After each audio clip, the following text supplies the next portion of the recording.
Today we're starting a new mimer from Shabbos Parshas Shlach, Shabbos Mevorchim Tammuz. That's the next mimer in Tavshin Yud Aleph. The last one we learned was the Shavuos mimer. The next mimer, as we know that by the Rebbe, every Shabbos Mevorchim, the Rebbe is a Farbrengen, and usually by the Farbrengen there's a mimer. Now Parshas Shlach, the Mamorim in general in Chassidus about Parshas Shlach, most of them talk about mitzvahs maisius, the advantage of practical mitzvahs. And in Mitzvah Shem, we're going to learn more about it in the Maimer. There's different aspects to mitzvahs. There's the spiritual aspect of the mitzvah. There's the inspirational aspect of the mitzvah. There's the practical mitzvah. Many of the Mamorim that we learned until now was about the greatness of the Torah, the way it's down here, because the purpose of creation is down here. In this Maimer, we're going to continue to explain more this idea with regards to the greatness and the advantage specifically of mitzvahs maisius, practical mitzvahs. Now the Rebbe starts off the Maimer by asking some obvious questions in Parshas Shlach. In Parshas Shlach, the Torah talks about Hashem tells Moshe Rabbeinu, Shlach lecha anashim v'yasuru es eretz Canaan. Send people to go spy out the land of Canaan. In the simple meaning, it means Hashem is telling Moshe Rabbeinu, send spies in order to find out, and like Moshe tells them later, about the people in the land. Hachazaku, harafeh. You're about to go in and conquer the land. Find out, are they strong people? Are they weak people? What kind of cities do they live in? Do they live in fortified cities? Do they live in regular cities? All types of questions to find out about Eretz Yisrael, to find out how to win the war. That's the simple meaning, that like any war, in order to be able to win a war, you have to know a little bit who you're fighting against. Now when Hashem tells Moshe Rabbeinu to send Meraglim, he says to him, Shlach lecha. Shlach lecha, Rashi says, L'daitcha. It's based on your understanding, based on your decision, it's up to you. Ani eini mitzavalach. Hashem says to Moshe Rabbeinu, I'm not commanding you. There's no need for Meraglim. There's no need for these spies. But im ritzayncha shlach, I'm allowing you, if you wish, send the Meraglim. And yet Moshe Rabbeinu goes ahead and sends the Meraglim. Now even though we know that Rashi explains that one of the reasons Moshe Rabbeinu sends the Meraglim, Rashi gives a mashal, an example, an analogy of someone who's selling something and he tells the person, try it out. Now he's telling him try it out because he knows that once he tells him try it out, he won't have to try it out, because the person, the seller, is so showing how sure he is. And in the same way Moshe Rabbeinu was telling the Yidden, you want to send Meraglim, go ahead and send them. So he's showing how certain he is, that it's all good, and he figured that the Yidden would say, okay, if you're so sure, and you're so certain in Hashem's power, in the fact that we're going to win the war, we have no need to send Meraglim. And yet the Jews anyway decided they want to send Meraglim, which according to the simple understanding of Rashi means that since they decided anyway they want to send Meraglim, since he offered to do it, even though the reason he offered was because he was sure that they would say there's no need for it, but once they said yes, he couldn't change his mind, now he had to actually allow them to send the Meraglim. That's the simple meaning.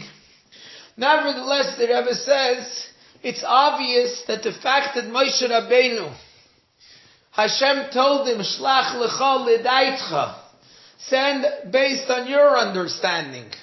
So even though we give a reason that Moshe Rabbeinu is sending it, or is just allowing them to send it, but he really didn't want them to send it.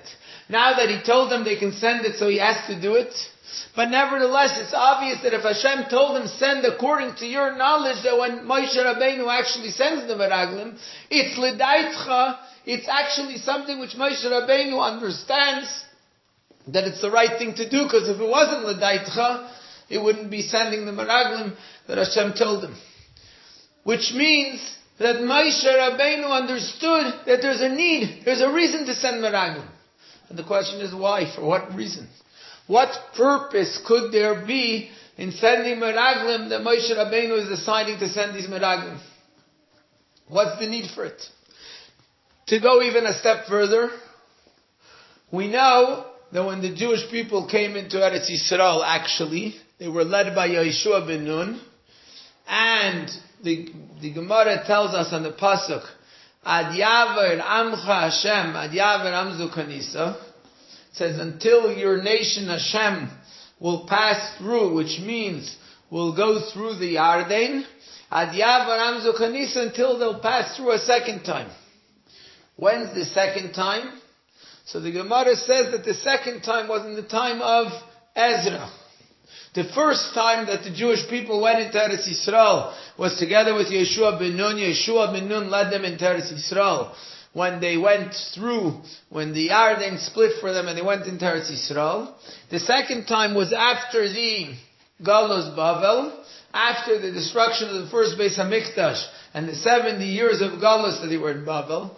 Ezra HaSefer led them back to Eretz Yisrael. That was the second time they entered Eretz Yisrael. And the Gemara learns that the two entries are compared to each other. And says the Gemara, Ru'uyim Haisa Le'asis Lamneis Bebia Shnia. The Jewish people were worthy. In other words, essentially they should have had also a miracle at the time when they came in the second time, in the time of Ezra, in a similar fashion to the way it was in the time of Yeshua. But Gara Machet, the sins that they had, that they weren't on the level, and therefore they weren't able to have the same miraculous entry as they had in the time of Yeshua. What we do see from this is that when they went into Eretz Yisrael with Yeshua ben Nun, it was considered to be a miraculous entry. They did it with the upheld hand. They did it in a way that it was a great miracle, to the extent that we're saying in the time of Ezra it should have been the same way as this. That was the way it actually was. Even more so, at that time, when Moshe Rabbeinu sent the Meraglim, it was still before the sin of Mei Meriva. It was still before Moshe Rabbeinu hit the rock. Which means, if they had gone into Eretz Yisrael at that time, Moshe Rabbeinu would have been the one to lead them. Now when Moshe Rabbeinu would have led them, it would have been on an even higher way than when Yeshua led them. As we know, that the Malach said to Yeshua, that now I came to lead the Jewish people in war. Atabasi, now I came, but Bimei Moshe Rabcha, in the time of your teacher Moshe, I never would have been able to come, because Moshe Rabbeinu wouldn't have allowed an angel to come. Moshe Rabbeinu demanded of Hashem, Im ein panecha helchim al taleinu mizeh, we want you to lead us in. So had they gone in now to Eretz Yisrael, it would have been in an even greater manner, because they would have been led directly by Hashem, because it would have been together with Moshe Rabbeinu. So even in the time of Yeshua, it was a miraculous entry. It was with an upheld hand, to the extent that we say that in the time of Ezra it wasn't that way. If they would have gone in now, it would have been an even more miraculous way. It would have been led directly by Hashem. For what reason and what purpose was there at that time for Meraglim? Meraglim, spies, you need when you're going into a country, when you're fighting a war in a natural manner. Now it wasn't a natural war. It was a miraculous war. It was miraculous when they actually went in with Yeshua, and it would have been at that time even more miraculous. So why is it then that they needed Meraglim? And like we said earlier, that even though Moshe says he didn't really want Meraglim, but in the end of the day, it was L'daitcha, which means in some sense Moshe Rabbeinu understood that there's a need for Meraglim. What need is there for Meraglim? So in short, the question is, there must be a need for Meraglim. There must be some type of accomplishment that's accomplished by the fact that they sent Meraglim. It can't just be a regular way of fighting a battle by sending spies beforehand, because this is a totally miraculous battle. So there must be a spiritual meaning. What is the spiritual meaning in the Meraglim that were being sent? So now in order to explain this idea, the Rebbe goes on to say we have to first understand what is the idea of going into Eretz Yisrael in the spiritual sense? What changed from the time that the Jewish people were in the Midbar to the time when they went to Eretz Yisrael? And when we understand what changed from the time that they were in the Midbar to the time they went into Eretz Yisrael, we understand also what the spiritual meaning, the deeper meaning of going into Eretz Yisrael at that time is, which obviously means that it's something which is an avodah of every single Jew, that there's a concept of going into Eretz Yisrael.